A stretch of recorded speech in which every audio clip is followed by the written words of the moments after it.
We have live programming right now from Abuja, Nigeria's political capital. It's been a very busy week for the Nigerian government, hosting a number of economic events, and today, and that is continued for Tuesday, the second business day of the current week. Welcome, everyone. Let's get you into today's business morning here on Channels Television, Nigeria's news leader, where news is king and business is also king. So the Buhari's Technology and Creative Team Advisory Group, which was established nearly 3 years ago, November 2016 to be precise, is holding its first meeting.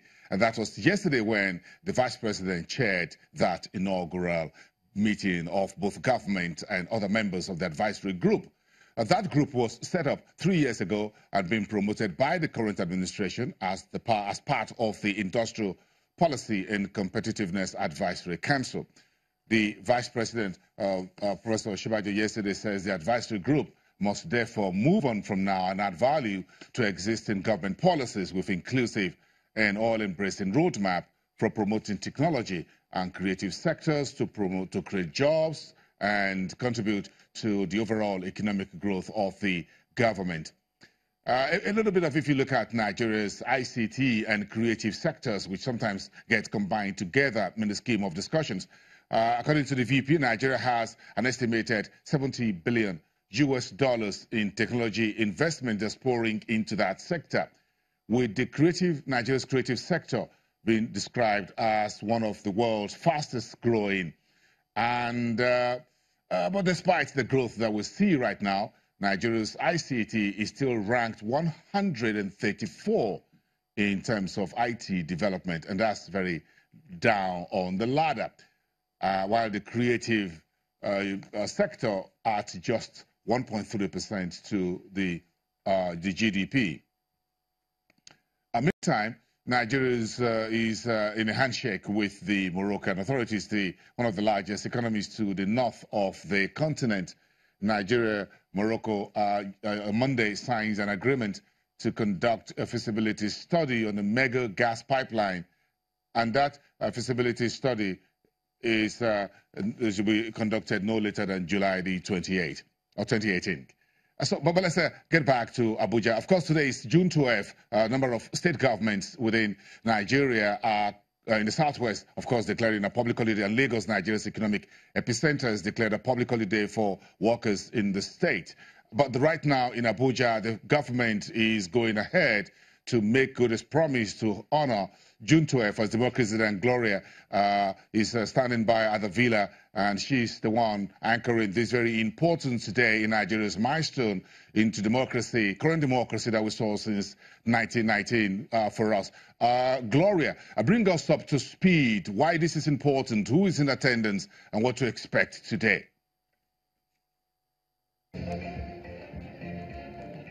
First of all, today is June 12, Democracy Day.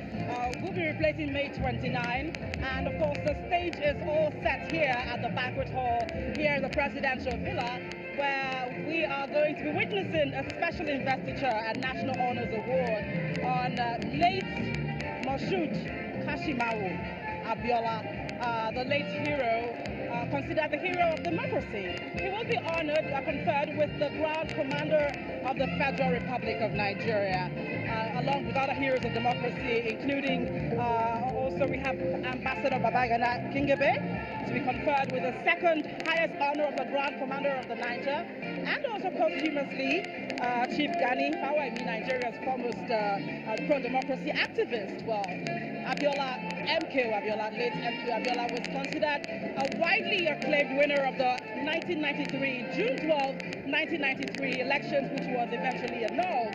And that was considered the freest and fairest election in in Nigeria's history.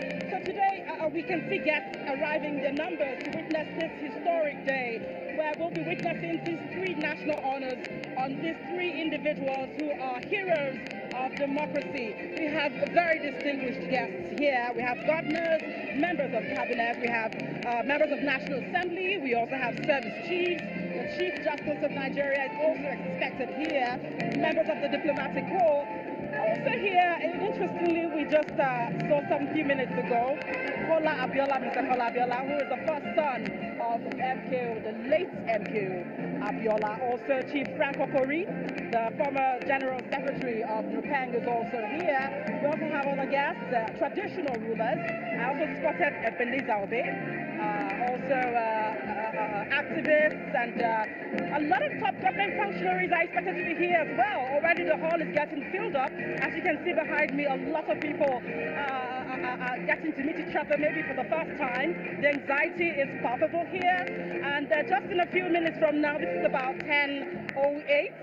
A few minutes from now, for exactly 11 a.m., the president is expected to be here to kick off this historic event. Of course, we'll bring you more details as it unfolds.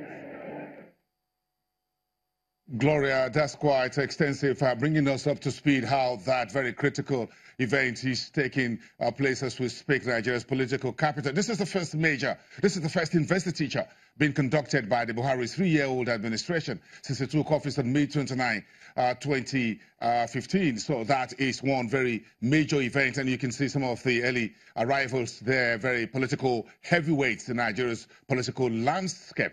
Of course, President Buhari and other speakers will use the opportunity today to speak on the economic side of things, how Nigeria's democracy since 1999, but more importantly, since the June 12 elections, which was presumably won by the late MK Abiola, the billionaire businessman, is still being part of Nigeria's discussion many years after.